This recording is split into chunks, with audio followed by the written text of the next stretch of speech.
Our complete library of episodes is available for free at spotlightonpodcast.com/episodes. There you'll find all of our conversations stretching back to our launch in February of 2020. Check it out.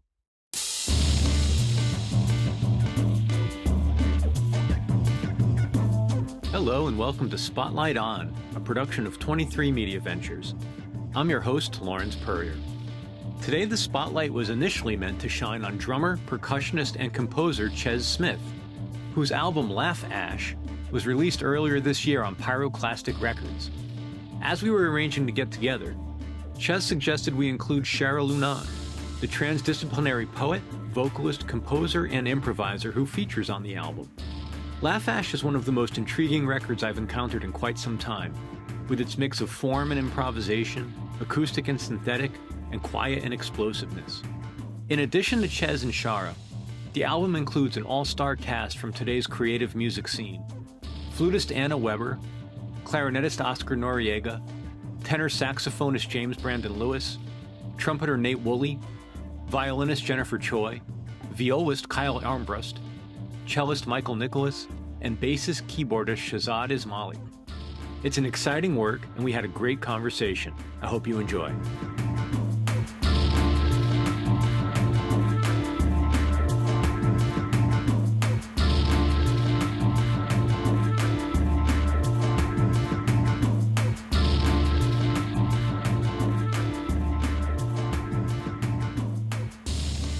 Let me dig in a little bit about Laugh Ash and maybe use that as a springboard into some other conversations.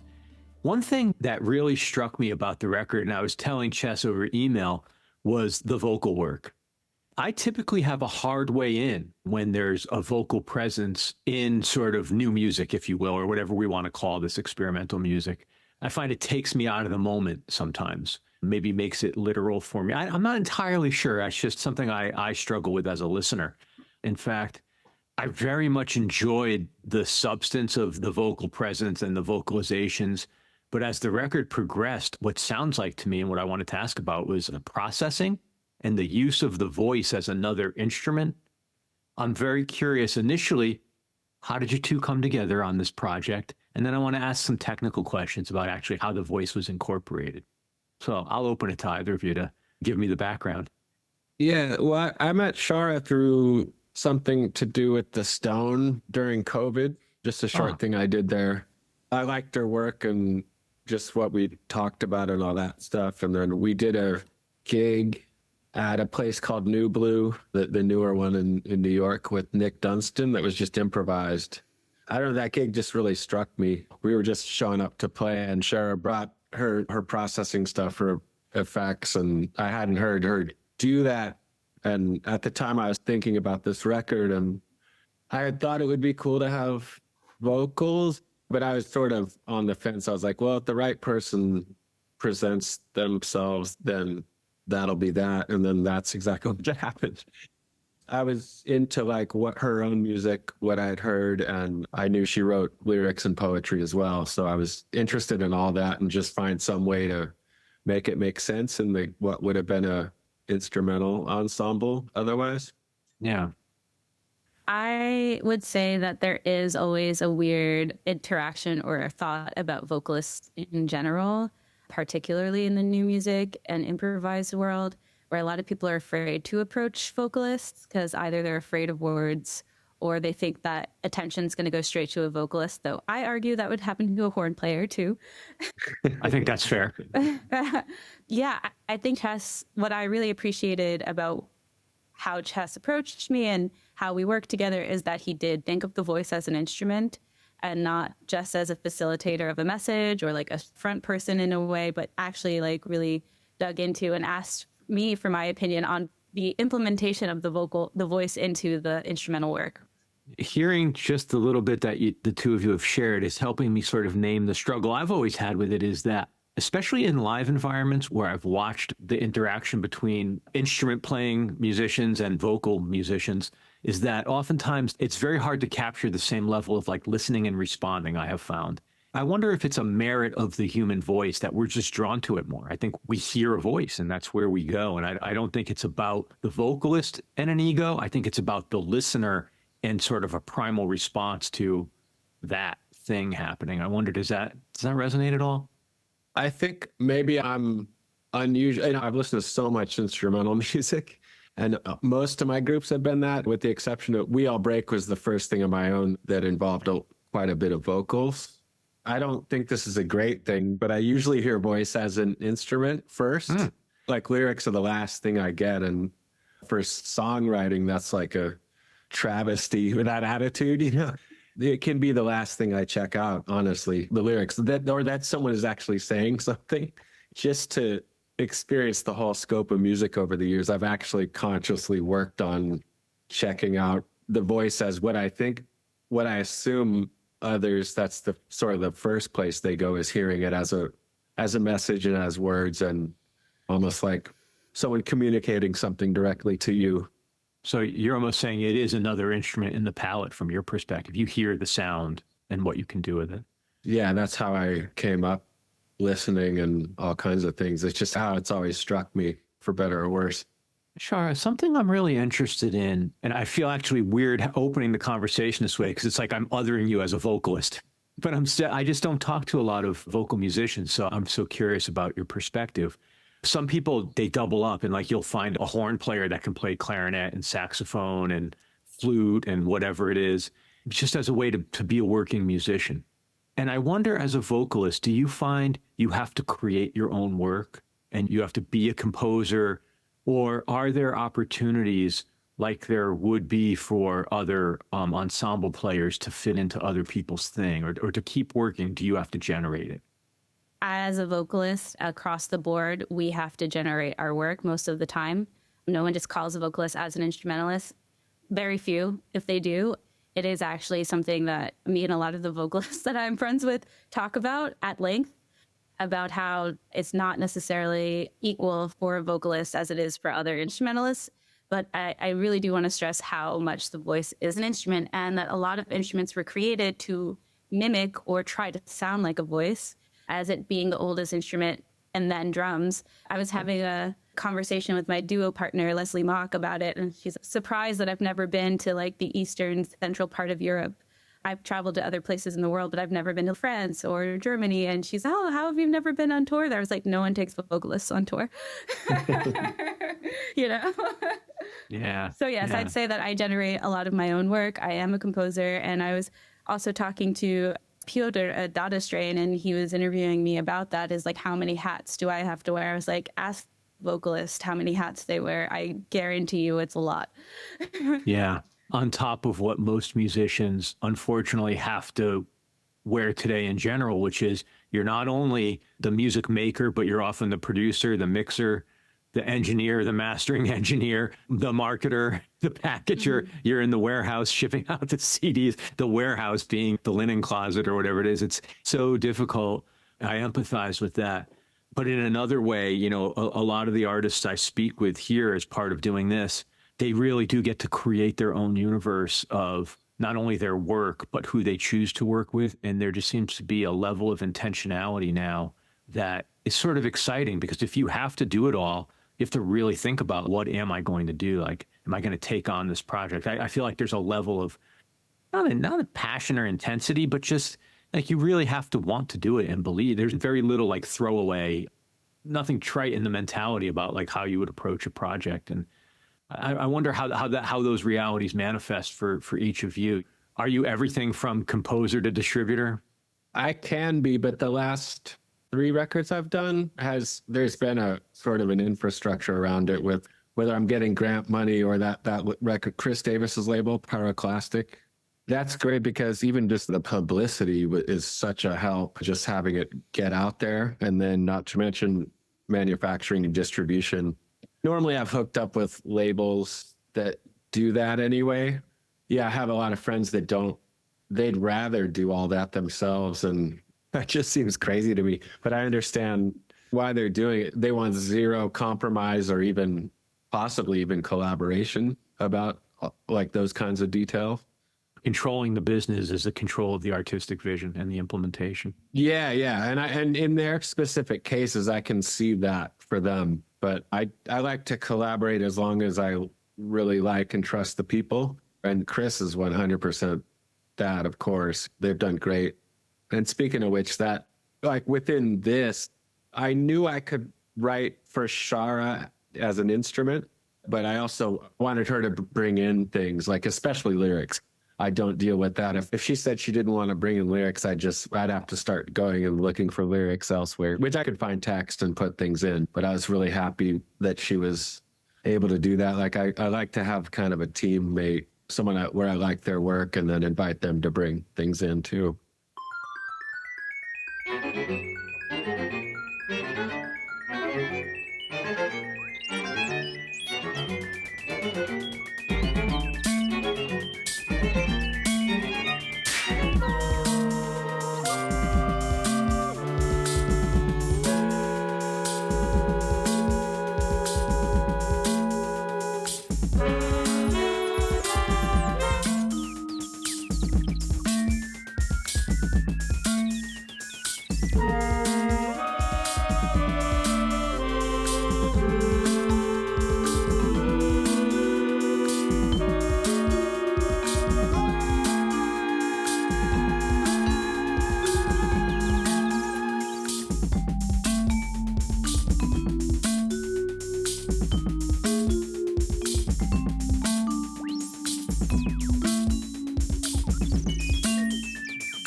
Shara, when you bring in lyrics to a project like this, how much gets used? Some of these pieces, there's a repetition to them, or there's what, from my perspective, seems like a fragmenting, almost, a stutter stop element in how it's produced and some of the processing you do. Do you have a sheet of poetry or prose that you're working from, yet only a few sentences get used? How does your work get integrated into an environment like this? How does your contribution manifest?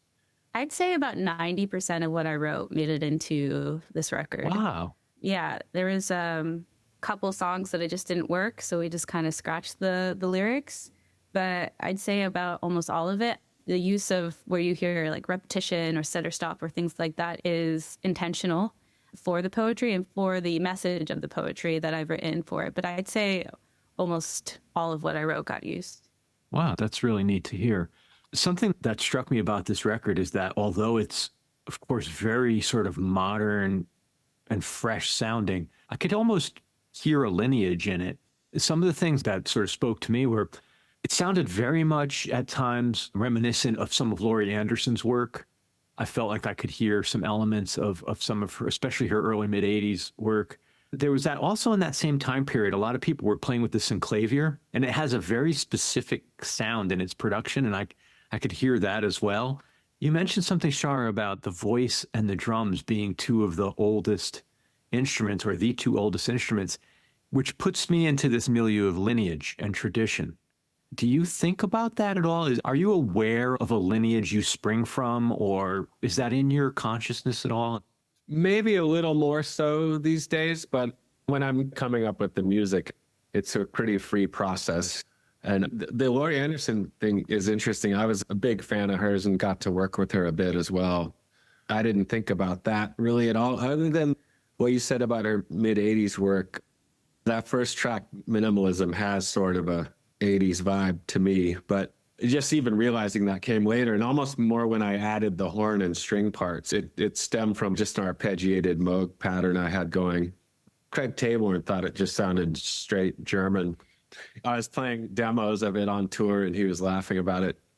Yeah, I don't know. I'm a little bit resistant to place myself in a context of history or something like that. Or I don't want to limit myself by thinking in those terms, or even thinking I'm important enough to place myself somewhere like that. Do you think about that at all, Shara? All of the time. Yeah, most of my music, my words, is of a Black American music tradition. I don't necessarily belong to one, but I'd use them all to inform my compositions, use them to inform musical choices. Lyrics come from poetry, words of my history, for sure. At the risk of sort of deconstructing process, because I know that can be annoying to do to an artist, but it's something I'm fascinated with. You mentioned maybe some of the words, but how do you tap into musical forms? Like you talk about the Black experience or the Black music traditions. Is there a process element to that, or is it a spiritual consciousness element? Process, I'm not quite sure about. I wouldn't give you one way I process through my music. There's a lot of different things and different activities I do to get into the work mode. I focus a great deal on how things sound coming. I think about the shapes of sounds a great deal and how it feels in my mouth to create it, and then see what feelings arrive, and then comes usually an intention from there. I'd say maybe that's spiritual, but maybe it's also just visceral for me. Were you all together?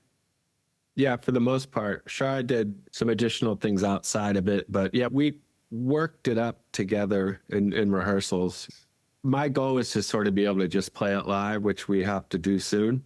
I'm not anticipating too big of a problem because just everyone's sort of used to doing that. The electronics, the programming stuff was a little more skeletal during the recording, and then I filled it out how I wanted everything to sound, plus the mix, which took some things to a different level, just as far as panning and the spatiality of it. Is this pure improvisation, or did you come in with charts, lead sheet? Like, how do you express your compositions to the team? Yeah, just charts. I have a score and I break it down to parts and give people parts, and then we work that up together. And then I think Shara had some, I gave her some parts, and then other things she made up. She wrote some melodies and things like that, especially the things with words. Or sometimes she'd write the words exactly to the melody that I wrote, or that maybe some other instrument was playing. Maybe the least improvisation of any record I've done so far. There was a lot of writing on it. I normally do that. I write a lot and end up replacing things with improvised bits and stripping things down as much as I possibly can. But in this case, maybe it was the number of people involved and all that. This record seemed to just want to have all that writing on it. We recorded some free improv things that didn't make it on. There just wasn't space. It didn't make as much sense, but I'm planning on at these gigs having certain things be looser and more improvising in general, because that's like what we all do, really.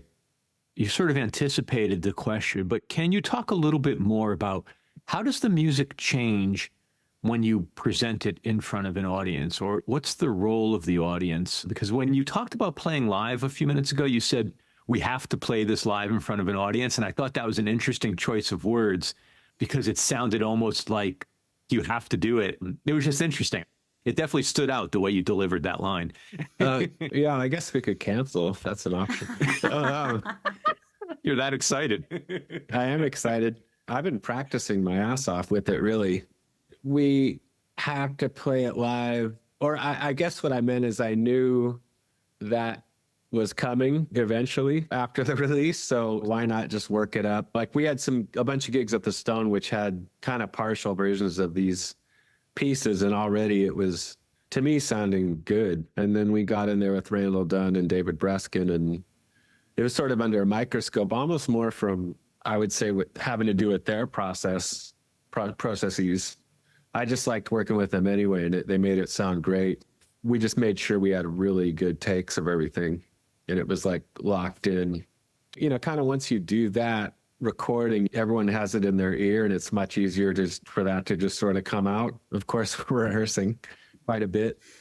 Once we have it, I just like to have people take more liberties and try to mess it up a little. Shara, for you, you said something earlier that I feel like definitely is relevant as it relates to presenting this music live, which is the way the audience will fixate on a singer the way they would to a horn or maybe another traditional lead instrument. And I wonder, what does that mean for you as that voice? What's the experience for you in this context when you're in front of an audience? There's so many people in this ensemble that I could argue are lead instruments. that it's really not that big of a thought for me because we're all improvisers and we all play with our own unique voices. I mean, like Nate Wooley, the trumpet player, is obviously also a lead instrument. JBL, also sax, a very lead instrument. I don't think so much about it. I think during when I'm speaking words or singing words that it becomes a little bit more of a focal point because there's like a message or intentionality, particularly on Winter Sprung.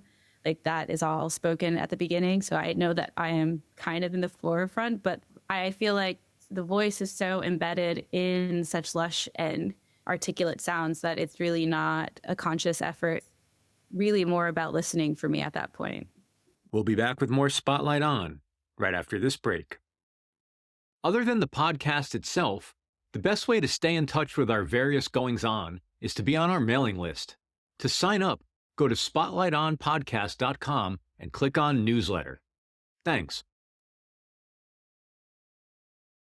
And now, back to Spotlight On. When did processing and electronics, when did that become part of your work as a vocalist? It's always kind of been in part of my practice. When I gave up trying to be an opera singer in my early 20s, I dove really into hip hop, and that has an electronic base in general. When I was overwhelmed by being in a large hip hop band, I was in this 8-piece band for years. To find some solace, I did a solo set, and it already involved vocal processing. And as I developed it as an improviser, it just became almost synonymous with what I do. Even as my solo work or with other projects, it's super embedded. I also really love building electronics. I've built different types of synthesizers, theremins. So it's also just like super ingrained as part of my practice. Ches, how about you? I'm going to assume, which is always bad, but that you were a trap drummer initially, or, sort of what was your journey on the drums, percussion, electronic spectrum? Totally. I grew up playing drums because my brother was into it, my older brother and some neighborhood kids that were older than him still. It was sort of luckily around, or unluckily for my parents, I guess. That's tough, two drummers. But, yeah. But it was just playing to records, like a lot of rock music in the neighborhood I grew up in. And eventually I started like reading drum magazines in my teens and going and playing with people, finally. Other friends that had played other instruments, and I just got into it. But then I was like, oh, all these drummers are talking about reading and rudiments, and I don't know anything about either of those things. So I sought out a teacher at this guy at the drum shop, and he started showing me stuff. That same drummer made this jazz mixtape, and I really hadn't heard much jazz at all. And he was talking about some drummers on there, and then I just started checking it out, and I got interested pretty quick, and then really dove into that, like bebop and even swing music, and then definitely post-bop and a lot of 60s music. Yeah. Yeah, so that started that way, and then I was working as a drummer around the Bay Area, and that's when Willie Wynett, who became my percussion teacher, invited me to apply to school there and thought he could get money to go. And I did not. That started the whole vibraphone and more classical or new music instruments for me. Just to get to the electronics, that didn't really happen till I joined Mark Rebo's band with Shahzad. And then Mark's like, we need like cheap drum machine sounds. And then Shahzad's like, Ches is your man, and I was like, what are you talking about? Like I never done any of that. I had a drum machine actually, and then it was more to practice with. Shahzad just loaned me all this stuff, and I just took it on a gig and just started making racket during the free parts. And then Shahzad was really supportive. He's like, you already have a voice on this. Can you hear it? I was like, no. I always say they kind of forced me into it, Yeah. So that's when that started. And then I sort of added it into my solo drums vibes project called Conks for Brums. And once I started doing that, then I started going, oh yeah, I can see some connection between the metals and beats and drums. Something I couldn't really articulate, but I was just trying to do that through practicing and playing. Yeah. I read this great quote. You were talking about when you were a teenager playing, and you said, we didn't distinguish between improvising and jamming. Yeah.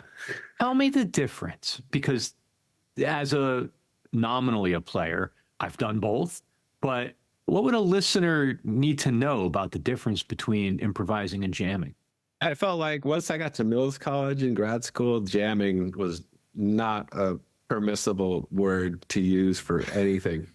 And I'm not saying I agree with that. That's just how it was. Another friend of mine, Greg Saunier from Deerhoof, he was like, never before or since was I so terrified to improvise than my time at Mills College. You know, it was just under the microscope. And then when I got to New York, that was when Mark would be like, yeah, we'll just jam on this. And I was like, oh my God, he said jam. Mark Rebo said jam, you know? Does an improvisation have to have more of a sophisticated element to it, and jam is more like pointless? That's what I'm implying people think the distinction is. I don't know. I mean, jamming to me, just on a gut level, sounds like rock guys. And I mean guys. No, just kidding. Yeah. You know, it sounds like that. Like, I'm from Sacramento, and it was just like, dude, let's jam. It's like that. Anyway, Shara, do you have an idea about this? I think it's just connotation. I feel like people think of jams and they think of like Grateful Dead or something like that. Yeah, or totally. Or like there has to be some sort of melodic chord structure you're sticking to. And I think the connotation with improvising means it can go anywhere. But does that really mean that that's what they should mean? No, but that's just kind of the connotation behind it. Yeah, the word connotation is important, I think, to talk about this. Well, it's interesting, right? Because you think about in the jazz tradition, there was always a tradition of the jam sessions, right? Or even up until, you know, like the Loft era in New York, they were jam sessions.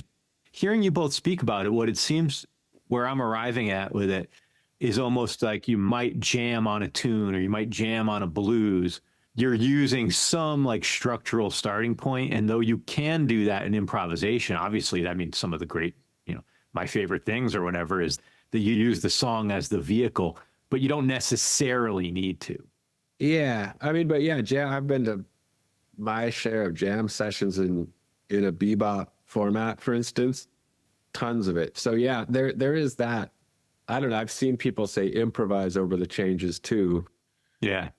I think also it comes from like an appropriation of words. Why I say people think of Grateful Dead is like it all comes from a Black tradition that was used later to like describe something that it didn't fully apply to at the time. And that's where the connotations come in, you know, as like what became popular became what was like acceptable and palatable for the American public. And then improvisation also has this elite thought because it's either for like virtuosos of jazz or virtuosos in new music, but it really is synonymous. Yeah. By the time it got to me as a kid in Sacramento, it was definitely that connotation. I mean, yeah. Same. Yeah. Same. I mean, Sacramento, so when I think about music in Sacramento, it's like a meat and potatoes rock town. Yeah, that's what I think too. But it's actually interesting how much cool shit has come out of there. Death Grips, Chelsea Wolfe, all this stuff, you know, Tesla. No, just kidding. That was when I was in high school.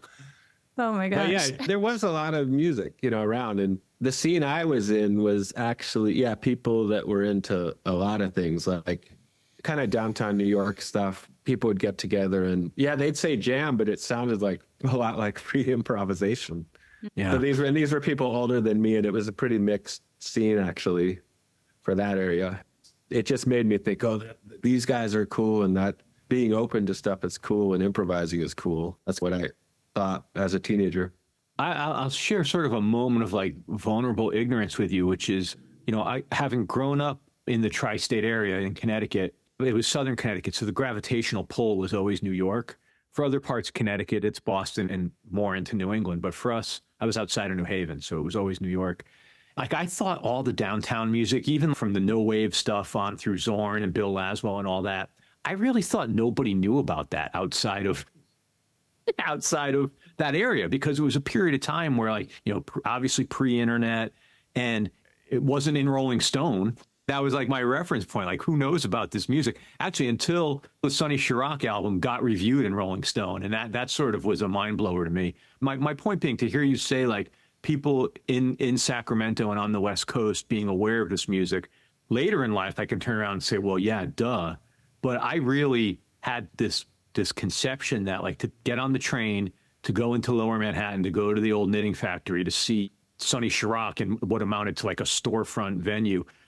I thought it was the center of the universe, and it was a secret. I thought it was a secret, which, at a certain age, that adds a lot to the music. That adds a sort of sense of excitement, but it's not fair to overlay that on the artist, right? Like, I want people like you, and obviously the people I've admired over the years, I want them to find their audience and have an audience. I don't want it to be just mine.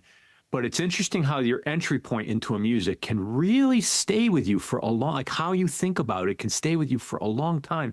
Even once you learn something different intellectually about it, these like feelings can really stay embedded. Yeah. And I thought this Sacramento scene, the reason they knew about the New York scene, part of it had to do with everyone worked at the Tower Records warehouse.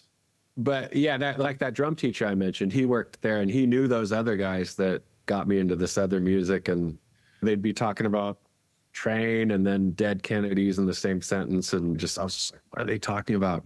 They were kind of, I guess, hipsters in there, and they were checking out New York stuff. And I guess other places too, like I heard Nirvana and Seattle bands way, way early. And then I heard it and I was like, man, this kind of just sounds like classic rock to me. I thought, because they were into so much other crazy shit. When I heard Nirvana, I didn't get it at first because I thought we were supposed to be trying to go as out as humanly possible. It's incredible to hear you say that. I just had this discussion with somebody the other day about like when a lot of those bands broke in the late 80s, early 90s, my reaction was just like, oh, it's cool. Like I grew up in hard rock and metal and stuff. And I was like, oh, great. They're finally getting rid of the guys with the lipstick and the big hair, and it's safe to make rock music again. Didn't strike me at the time as revolutionary. I was like, I heard the lineage. It was cool. I was excited about that it existed, but I didn't care. Yeah, it wasn't. When I heard Melvins, that's when I was like, whoa, that's different. Yeah, deep sludge, man. Yeah, just heavy as shit.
Shara, what a fascinating journey. Like you mentioned when you decided to stop pursuing being an opera singer.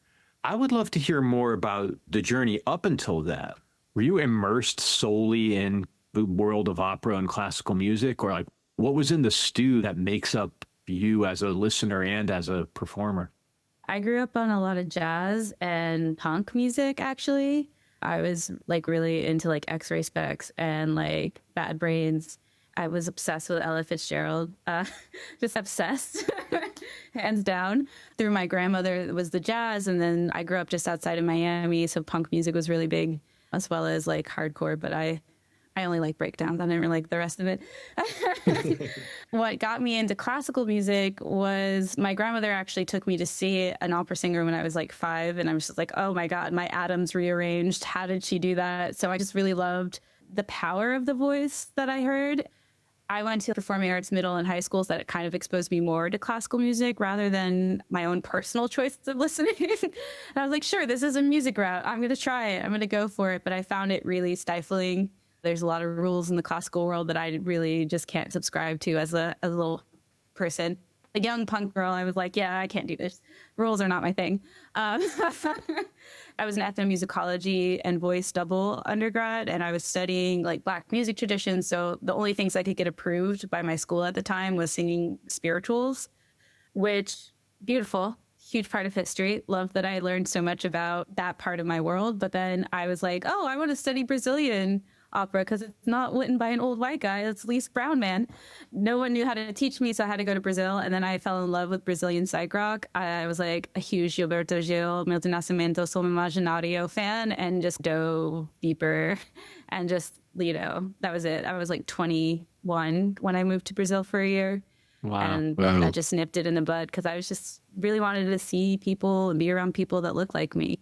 That's incredible to hear that about the sort of funneling into, like, you can do this. You can, if you're not going to do our program, well, you can do this. And that was about as left of center as you were going to be allowed to go. Yeah. I talked to a lot of artists and guests here where the role that the different pedagogical philosophies have played and the way they impact especially young people, and how easy it is to take somebody who would otherwise have a voice and completely derail them, quite honestly. I mean, luckily it doesn't happen in a case like yours, but it's really incredible what a lot of artists have to overcome in their education to be able to get to their voice. I mean, it derailed me for a little bit. I was pretty bummed about it. I left school for like a semester. I was like, I don't think this is right for me. But going home sucked. No offense to my parents, but I was like, I don't want to be here either. Yeah, that's it's a rough age for that. Yeah, I think it did derail me for a while, but I just really love music, So that was like my way through, and finding different avenues to make it happen has always been part of, I think, most musicians' stories and histories, is to be open to sound and allow yourself to experience different sounds to take you to new places. Yeah, I wouldn't say it didn't derail me for a bit, but, You bounce back. I got the bug, gotta have the music. I have to thank you for mentioning Bad Brains. HR and Bad Brains don't come up enough here. Holy cow.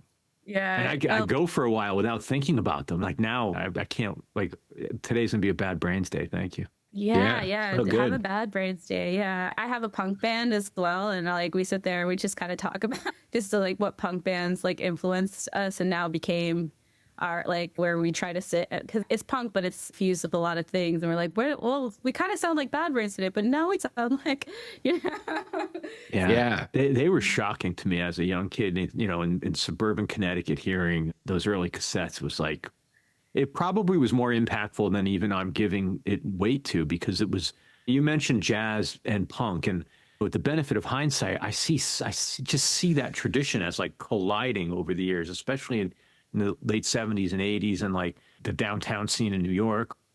Man, Bad Brains were seminal. Like, you can't overstate that. Yeah, it's funny. I remember that documentary. Daryl Jennifer was like, we were on some fusion shit. Yeah, even those Cro-Mags dudes were into all kinds of music, Yeah, maybe there's some cross fertilization thing, or maybe it's one direction. I don't know. But yeah. I mean, Zorn really opened my eyes to that too. Well, I wanted to ask you, Ches, this might be more a question for you, but I would love to hear both of your perspectives. Talk to me about humor. Where does humor fit in your music? Because I feel it here and there, but I don't know if that's me as a listener. Yeah, I don't know. I don't think I made anything deliberately to be funny or that I thought was funny. Although some things can make me laugh, like things happen in music that makes me laugh, not just mine, but other stuff I'm listening to. There's this MC Motion Man from San Leandro, but he's kind of just East Bay area. And his stuff is actually really funny, but I was reading an interview with him and he's like, yeah, I laugh at it, but I'm not trying to make other people laugh, but I think it's funny, about his own music. And I don't know, I've been listening to him for years, but I thought a lot about him when I was especially making the beats and things like that. And I guess the track minimalism, the idea of that groove with that arpeggiated pattern, and then after that, the melody, which was this austere horn backup of Shara's voice. Like on paper, I was like, oh, that's a funny idea. But it's not like I laugh when I listen to it. Yeah. Because it sounds pretty pissed, snarly, and pissed off in a certain way, too. One of the things that I enjoyed, or that made me laugh, was the Frank Heath film for minimalism. Oh, yeah. That's ridiculous. in the best way. In the best way. Yeah. Right? Like, Yeah, no, Frank's great. David Breskin, the producer, like connected us and had him just do that film. And Frank's been a big supporter. He did something for my last record too. He's just an interesting guy. Seems to like what I'm doing and it gives him ideas, I guess. But yeah, that's a pretty comic take on the track. yeah, I don't have a great articulation about it, but it's like a literal visual representation in some way. It's like a manifestation, not a representation, but it was very funny. It was great. And I don't mean that to be like dismissive or to diminish it. Humor's good. You know? But I do like that. At first I'm like, oh man, is this like an ad for the 80s? And then it goes on and there's always a darkness that emerges from his stuff, which I like a lot. But Shara, did you have a thought? Just humor in general? I make a lot of sounds that make me laugh. I try to do that just because I'm like, how absurd can I get vocally?